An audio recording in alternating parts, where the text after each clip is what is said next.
अस्सलाम वालेकुम जी, उम्मीद है आप तमाम लोग खैरियत से होंगे। मेरा नाम मोहम्मद उमर खान है और इस चैनल पर गुफ्तगू करते हैं हम लॉ, लैट, लॉ गैट और LLB 5S के हवाले से। तो अगर आप नए कैंडिडेट हैं, इस चैनल पर पहली बार तशरीफ़ लाएँ तो इस चैनल को ज़रूर सब्सक्राइब करें ताकि इस तरह की मज़ीद अपडेटेड वीडियोज़ हम आप तमाम कैंडिडेट्स की खदमत में बर वक्त शेयर कर सकें। आज के इस लेक्चर में हम CPC को कंटिन्यू कर रहे हैं और CPC को हम बेसिकली लॉ गैट के हवाले से डिस्कस कर रहे थे। तो ये लेक्चर नंबर 2 है जो आपके साथ मैं शेयर करूँगा और मेरी कोशिश है कि सबसे पहले हम बेयर एक्ट को स्टडी करें, बेयर एक्ट में से इंपॉर्टेंट चीज़ें मैं आपको हाईलाइट करूँ, उसके बाद फिर हम उन सेक्शंस में से बनने वाले MCQs को डिस्कस कर लें ताकि आप तमाम चीज़ें कवर अप कर लें। तो आज के इस लेक्चर में हम सेक्शन 3 से स्टडी करेंगे क्योंकि प्रीवियस लेक्चर में हमने प्रीएम्बल से ऑनवर्ड सेक्शन नंबर 2 तक डिस्कस किया, देन मैंने MCQs आपके साथ शेयर किए। अगर आपने वो वीडियो नहीं देखा तो सिंपली डिस्क्रिप्शन में उस वीडियो का लिंक है, सबसे पहले आप उस वीडियो को देखें, देन आप इस वीडियो से कंटिन्यू करें। तो ये जो सिलेबस आपको स्क्रीन पर नजर आ रहा है, ये CPC का सिलेबस है, 20 नंबर की इसकी वेटेज है और अगर आप जो है वो थोड़ा सा टाइम देते हैं, मेहनत करते हैं तो ये सेक्शन आप इजीली कवर कर सकते हैं। प्रीवियस लेक्चर में मैंने ये तमाम चीज़ें बताई हैं और इसके अलावा मैंने आपके साथ ये भी शेयर किया था कि अगर आप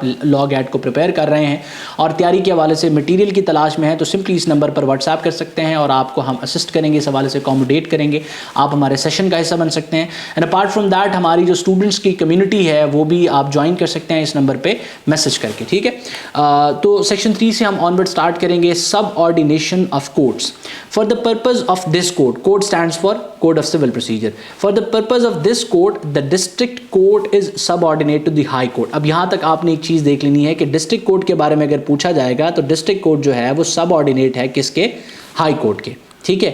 एंड अब दूसरी बात है, civil court of a grade inferior to that of a district court. So district court से जो ग्रेड इंफीरियर सिविल कोर्ट है, every court of small causes, और इसके साथ साथ बात की जा रही है कि कोर्ट ऑफ स्मॉल कॉजेज भी सबऑर्डिनेट है, is subordinate to high court and district court. तो यहां दो बातें हो गई। सबसे पहली बात है कि district court is subordinate to high court and civil courts और कोर्ट्स ऑफ स्मॉल काजेज ये सबऑर्डिनेट हैं district court and high court के।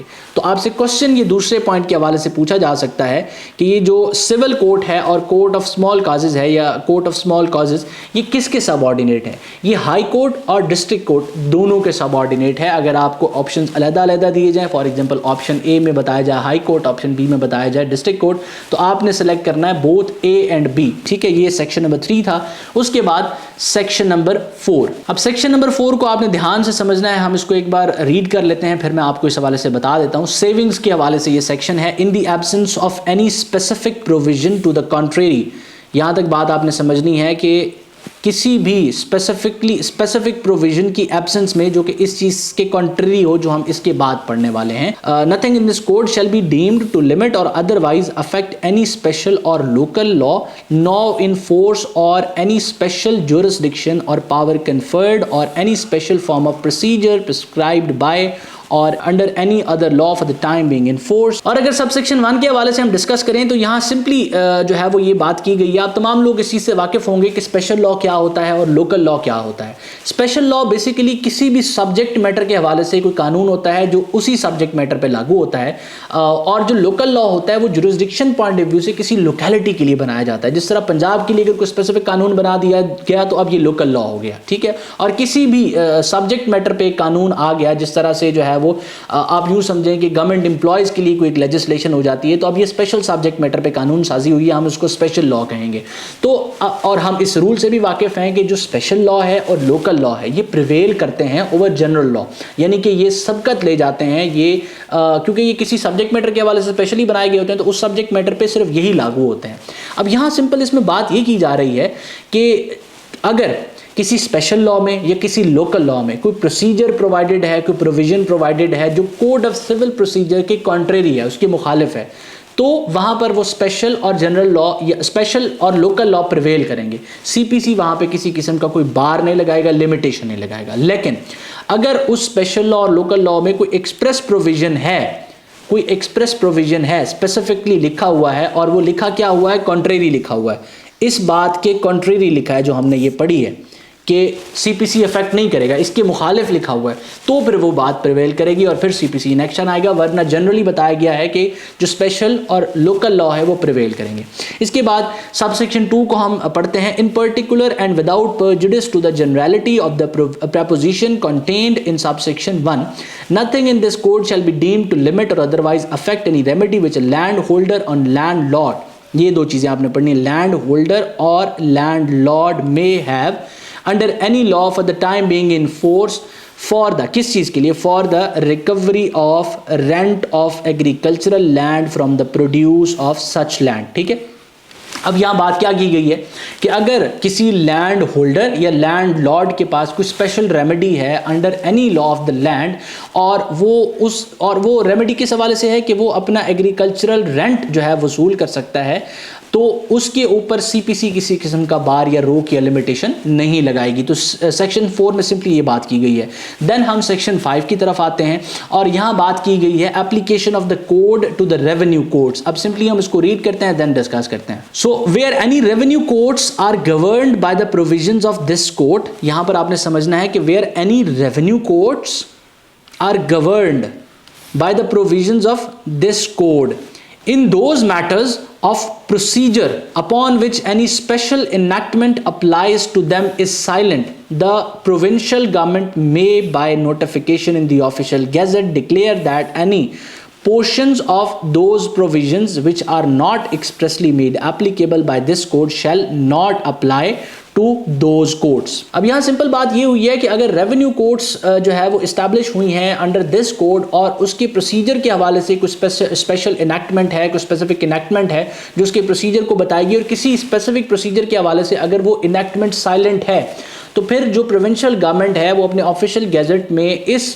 कोड को स्पेसिफिकली एप्लीकेबल करेगी, तो ये एप्लीकेबल होगा, वरना इसकी प्रोविजंस एप्लीकेबल नहीं होंगी। उसके बाद हम रेवेन्यू कोड्स को देखते हैं। सबसेक्शन 2 में आप देखेंगे कि रेवेन्यू कोड्स इन सबसेक्शन 1 जो कि रेफर हुआ सबसेक्शन 1 में, उसको यहाँ डिफाइन किया जा रहा है। Means a court having jurisdiction under any local law to entertain suits or other proceedings relating to the rent, ठीक है, rent, revenue or profits of land used for agricultural purposes but does not include a civil court having original jurisdiction under this code to try suits or proceeding as being suits or proceedings of a civil nature। तो यहाँ पर simply कहा गया है कि revenue codes वो codes हैं जो किसी लोकल लॉ के अंदर एस्टैब्लिश हुए हैं और उनका पर्पज ये है कि वो रेंट, रेवेन्यू रिसीव करें या प्रॉफिट रिसीव करें किसी भी लैंड जो कि एग्रीकल्चरल पर्पज के लिए यूज हो रही है, और इसमें इंक्लूड नहीं है वो तमाम कोड्स जो कि ओरिजिनल जुरिस्डिक्शन के अंदर इस कोड के अंदर एस्टैब्लिश हुए हैं। ठीक है, तो यहां पर रेवेन्यू कोड्स को भी डिफाइन कर दिया गया है। देन हम सेक्शन 6 की तरफ जाते हैं जो पिक्यूनरी जुरिस्डिक्शन के हवाले से बात करता है। अब यहां सिंपल बात की जाती है कि save in so far as in otherwise expressly provided, अगर किसी जगह पर या किसी और जो है ना प्रोविजन में एक्सप्रेसली कोई बात लिखी गई है जो इससे हट के है, जो हम आगे पढ़ेंगे, तो वो अपनी जगह इंटैक्ट रहेगी, ये प्रोविजन उसको अफेक्ट नहीं करेगी। यहां पर ये बात की गई है। Nothing here in contained shall operate to give any court jurisdiction over suits the amount or value of the subject matter of which exceeds the pecuniary limit of its ordinary jurisdiction। अब हर court की एक jurisdiction है, वो territorial है, वो pecuniary है और वो सब्जेक्ट मैटर की है। तो अब पेक्यूनरी जुरिस्डिक्शन माली दायरा इख्तियार की बात की जा रही है। फॉर एग्जांपल जो है वो सिविल जज क्लास सेकंड की अगर एक स्पेसिफिक पेक्यूनरी जुरिस्डिक्शन है कि ये इतनी मालियत से ज़्यादा का दावा नहीं सुन सकता, तो अब वो अदालत उतनी मालियत से ज़्यादा का दावा सुनने का इख्तियार नहीं रखती, अपनी पेक्यूनरी जुरिस्डिक्शन से वो एक्सीड नहीं कर सकती। यहाँ पर सिंपल ये बात लिखी गई है। देन हम सेक्शन नंबर 9 की तरफ आएंगे, इसके बाद वाले जो हैं वो ओमिटेड हैं, इससे पहले वाले सॉरी। तो सेक्शन 9 में सिंपली ये कहा जाता है कि courts to try all civil suits unless barred. तो सिविल कोर्ट्स की यहाँ जो है वो अल्टीमेट जुरिस्डिक्शन आ जाती है कि वो तमाम के तमाम सिविल नेचर के मैटर्स को एंटरटेन कर सकते हैं अनलेस एंड अनटिल कि कोई मैटर एक्सप्रेसली बार नहीं है। जिस तरह से अब रेवेन्यू मैटर्स हैं, तो रेवेन्यू मैटर्स के लिए अब स्पेशल लॉ मौजूद है और स्पेशल लॉ आने के बाद जो हमारे सिविल कोर्ट्स हैं उनकी उसके ऊपर जो कॉग्निजेंस हैं वो अब यहाँ पर बार हो गई है। इसी तरह बैंकिंग कोर्ट की इस्टेब्लिशमेंट से जो सिविल कोर्ट की कॉग्निजेंस है बैंकिंग मैटर्स के हवाले से अब वो बार हो चुकी है, क्योंकि बैंकिंग कोर्ट एक स्पेशल कोर्ट मौजूद है, स्पेशल लॉ मौजूद है, तो अब वो सारे मैटर्स वहाँ पर चलेंगे। अब यहाँ सिंपल एक तो ये बात की जा रही है, दूसरा ये बात की जा रही है कि अगर एक मैटर है जो कि सिविल नेचर का है और आपको अब नहीं पता कि ये कहाँ इनिशिएट होना है और कोई फॉरम ऐसा एग्जिस्ट नहीं कर रहा जो उसको एंटरटेन करे और वो सिविल नेचर का है, तो आप उस दावे को सिविल कोर्ट में फाइल करेंगे, क्योंकि तमाम के तमाम मैटर्स जो कि सिविल नेचर के हैं सिविल कोर्ट्स के पास अल्टीमेट जुरिसडिक्शन है कि वो उनको एंटरटेन कर सकता है। देन हम सेक्शन 10 की तरफ जाएंगे। सेक्शन 10 बेसिकली रेस सब जुडिस है, ठीक है। इसका हम सिंपल जो है वो सबसे पहले इसको रीड कर लेते हैं, उसके बाद मैं आपको आसान अल्फाज में बता देता हूँ। So no court shall proceed with the trial of any suit in which the matter in issue is also directly and substantially in issue. ये हम अंडरलाइन कर लेते हैं, ठीक है। in issue in a previously instituted suit between the same parties or between the parties under whom they or any of them claim litigating under the same title where such suit is pending in same or any other court in Pakistan having jurisdiction to grant the relief claimed or in any court beyond the limits of Pakistan established or continued by the federal government and having like jurisdiction or before the Supreme Court। अब यहाँ simple बात की जा रही है कि अगर एक मैटर सेम पार्टीज के दरमियान सेम सब्जेक्ट मैटर के हवाले से किसी ऐसी अदालत में पेंडिंग है जिस अदालत के पास उस मैटर को सुनने का इख्तियार है, तो अब उसी तरह का similar suit, similar cause of जो है ना एक्शन और सिमिलर पार्टीज के दरमियान किसी दूसरी अदालत में इनिशिएट नहीं हो सकता। एक अदालत में पेंडिंग है, उसका डिसीजन होगा और अगर किसी पार्टी के अगेंस्ट आएगा तो फिर वो एप्रोप्रिएट फॉर्म पे उसको चैलेंज करेगी। ऐसा नहीं कि आप एक अदालत में उसको इनिशिएट कर देंगे फिर दूसरी अदालत में भी सेम पार्टीज के दरमियान सेम कॉज ऑफ एक्शन पे वो सूट इनिशिएट कर देंगे। तो सेक्शन 10 इस चीज को बार करता है। स्टे ऑफ सूट इसकी हेडिंग है। रेस सब जुडिस के हवाले से जब आपसे पूछा जाए तो आप इस सेक्शन का हवाला देंगे। देन आपके सामने एक और इंपॉर्टेंट सेक्शन है, सेक्शन 11 रेस जुडिकाटा। अब आपने देखा था पिछले सेक्शन में हमने पढ़ा कि ऐसा मैटर जो पेंडिंग है, ऐसा दावा जो किसी अदालत में चल रहा है, यहां रेस जुडिकाटा में बात की जाती है कि ऐसा मामला जो किसी अदालत में था सेम पार्टीज के दरमियान सेम मैटर इन इशू के दरमियान मैटर इन इशू के हवाले से और उसका फैसला हो गया, किसी भी पार्टी के हक में हो गया, किसी के खिलाफ हो गया। अब उस मैटर के हवाले से दोबारा से आप किसी कोर्ट में या उसी कोर्ट में मैटर नहीं लेके आ सकते। फॉर एग्जांपल एक अदालत ने फैसला कर दिया कि ये जो घर है, स्क्रीन पर आप देखें, ए और बी के दरमियान एक डिस्प्यूट है एक घर का, और इस घर का डिसीजन कर दिया जाता है कि ये अब ए की मिल्कियत है। अब आप दूसरी कोर्ट में यही वाला फैसला केस लेके नहीं जा सकते कि दोबारा से अब इस कोर्ट में इनिशिएट कर देते हैं, नहीं। आप जो एग्रीव्ड पर्सन है वो प्रॉपर फॉरम पे इसकी जो प्रॉपर रेमेडी होगी वो अवेल करेगा। तो ये रेस जुडिकाटा है। देन हमारे सामने आज का आखिरी section bar to further suit, ये सेक्शन 12 है और ये इंपॉर्टेंट सेक्शन है। Where a plaintiff is precluded by rules from instituting a further suit in respect to any particular cause of action, he shall not be entitled to institute a suit in respect of such cause of action in any court to which this code applies.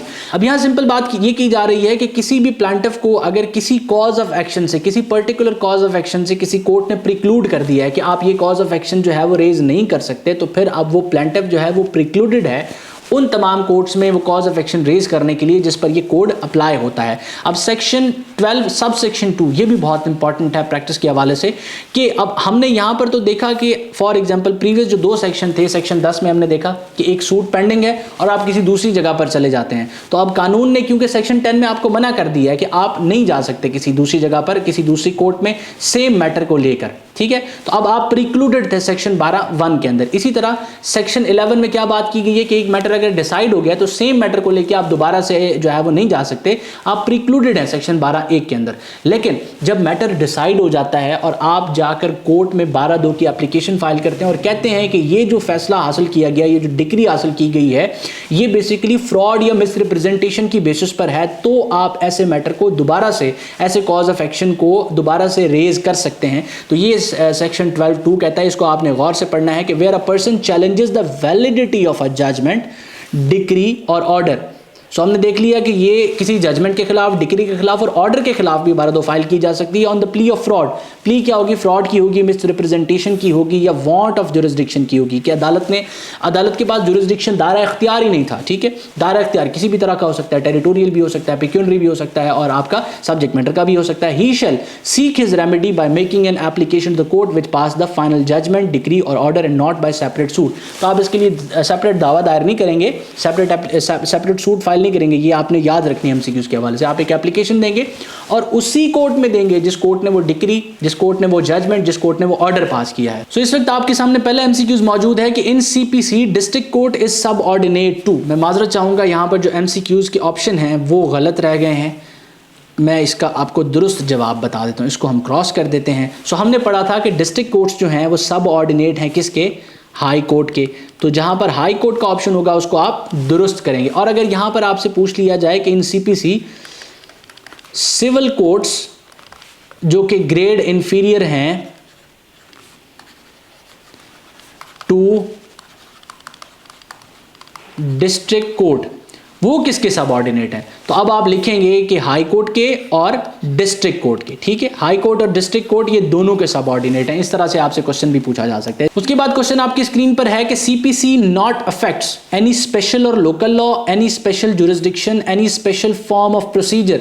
सो हमने savings में section 4 में ये तमाम चीजें पढ़ी थी कि ये सीपीसी इन जनरल किसी भी स्पेशल प्रोसीजर को, स्पेशल लॉ को और जो लोकल लॉ है उसको अफेक्ट नहीं करेगी अनलेस एंड अनटिल कि उस स्पेशल और लोकल लॉ में ये चीज एक्सप्रेसली लिखी हो।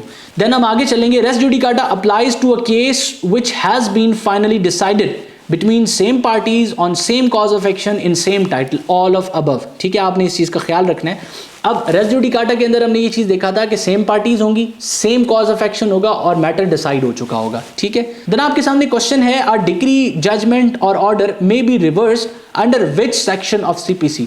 तो 12(2) ये चीज आपने याद रखनी है। जो इंपॉर्टेंट इस तरह के सेक्शंस हैं वो आपसे पूछे जा सकते हैं। तो अब ये जो एमसीक्यूज मैं आपको दिखा रहा हूं स्क्रीन पर, इसका बेसिक पर्पस ये है कि आपको आइडिया हो कि किस तरह से क्वेश्चंस बन सकते हैं, ताकि जब आप किसी भी प्रोविजन ऑफ लॉ को पढ़ें आप उसको ऐसे ट्रीट करें कि आपसे ये एमसीक्यूज के तौर पर पूछी जा सकती है। मैं उम्मीद करता हूँ ये लेक्चर आपके लिए हेल्पफुल रहा है।